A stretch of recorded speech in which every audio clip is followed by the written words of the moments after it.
Well, good afternoon all you sexy guys and girls out there. It's Gary Sletcher here, and I am having a mid-bike crisis. Visit my blog on mymidbikecrisis.blogspot.com. And as you see, it's a beautiful day in Cape Town, and there's a mountain with its tablecloth, and yeah, lovely autumn day. And so I thought we'd start at the beginning. That's Mr. Blister, Honda Veradero 1000, and I thought I'd teach you how to ride the thing. You might want to start on a smaller bike for the first time. And just to explain the controls, we have the clutch. Works like a car, same principle. It's great for doing backflips if you rev your bike unnecessarily at a traffic light and then drop the clutch. And on the right here we have the accelerator.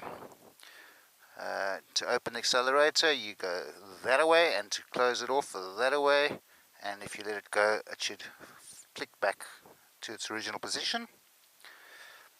And we have the front brake here, very helpful if you want to stop. Down here we have the gears. How you use the gears: from neutral you kick down once into first. You obviously must pull the clutch first, and then up to second, third, fourth, fifth and sixth, and don't try and change to seventh, it's just embarrassing. I'll do it all the time. And on the right we have the back brake, also helpful if you have the sudden urge to stop. While learning to ride the bike you want to use the back brake mostly, because the front brake is very sharp. So be careful of the front brake, and remember where the brakes are, okay? Because the first time I rode, I forgot where they were, and rode into a tree. And my son did the same thing, and he rode into my car. But he was okay, luckily. The car was a bit dinged, and I was a bit miffed, but he was fine. Okay, so we got the clutch, front brake, which you're not going to worry about too much, accelerator, back brake, and gears down there. Get on the bike like you mount a horse from the left hand side, and as you can see I'm wearing protective gear. I've got my gloves, helmet, jacket, pants and boots. So get yourself some protective gear, because even at low speed if you fall it's going to be ouch. Okay, so make a plan: beg, borrow or steal, learn to shoplift or something. Right, very important to put the stand up. Okay, to start the bike you need to turn the ignition on.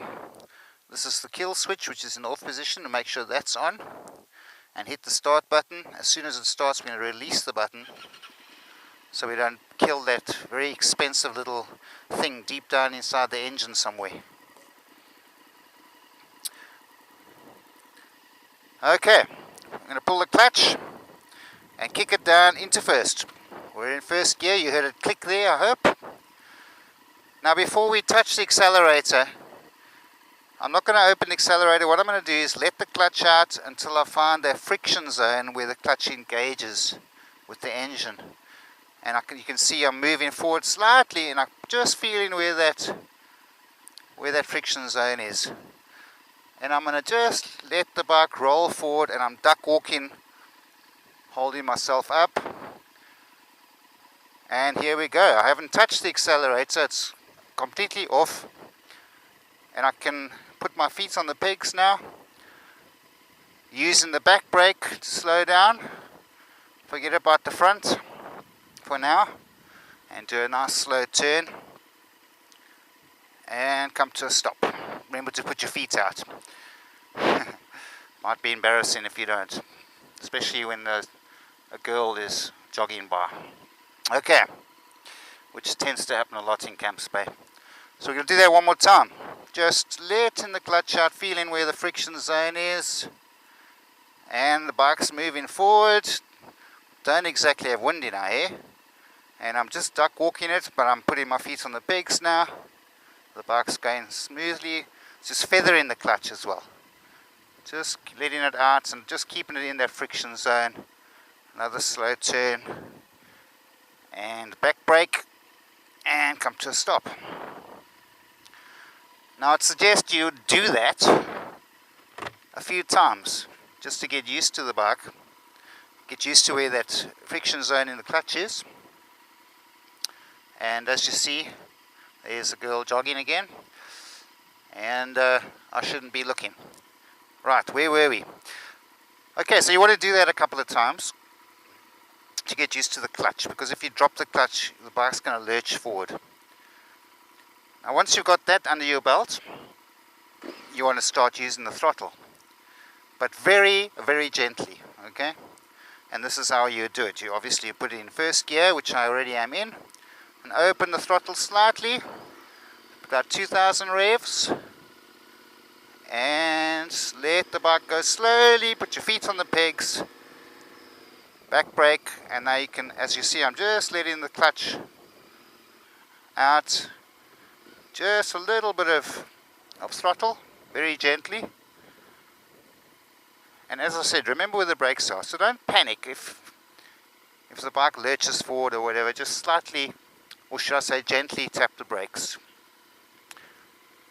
And don't open the throttle thinking that you're closing it. If you do that, then just pull the clutch.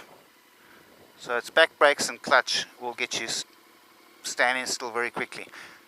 Okay, now as you see, I'm turning the wheel to steer like this, and it's taking me in that direction. But if we are going faster than, like, what, 10 k's, you're going to have to do what is called counter steering. So if I want to go left, I'm actually going to steer right, very slightly, of course, not like that, because you'll fall on your ass. And so let me take you on the road and show you what I mean, and we'll do some gear changing and get some wind in our hair. And I love it when you buy a bike, you think, because you want to get the wind in your hair, but meanwhile you've got a helmet on. So unless you've got long hair, you're just going to get helmet head. Slow and smooth, pull off. Let it get to about 4,000, 5,000, and kick it in to second gear. So I pulled the clutch, disengaged the throttle, and kicked it into second. Clutch in, throttle out, third gear. And we'll hang around third gear because we don't need to go any faster than this. And basically that's it. It's pretty easy to drive. Now as you see, I'm using counter steering and leaning around the corner. It's very, very subtle. You normally don't even really have to think about it, but you need to understand the concept. Because my aunt, for instance, she bought herself a little scooter and she couldn't turn left. She couldn't understand why until I explained counter steering, and then she suddenly understood the concept and she could turn left again. So now I'm down into first gear. So I was in second actually. And opening the throttle a bit, let the revs come up, clutch in, second gear, and open it up again. And really it is as simple as that. Using my back brake to stop in the beginning because that front brake's very, very, very sharp. So get to know the front brake before you actually use it, so you don't go doing a stoppie, which isn't fun unless you planned on doing that, of course. And also another thing is the engine can be used to slow you down, as you can see. And sometimes it's not necessary to even use the brakes. And it's as easy as that. Don't be scared. Don't panic. And remember where the brakes are. And I hope this has helped you. And I'm going to go for a ride and experience this lovely day, but windy, which is cool. And don't forget to visit my blog, mymidbikecrisis.blogspot.com. Cheers.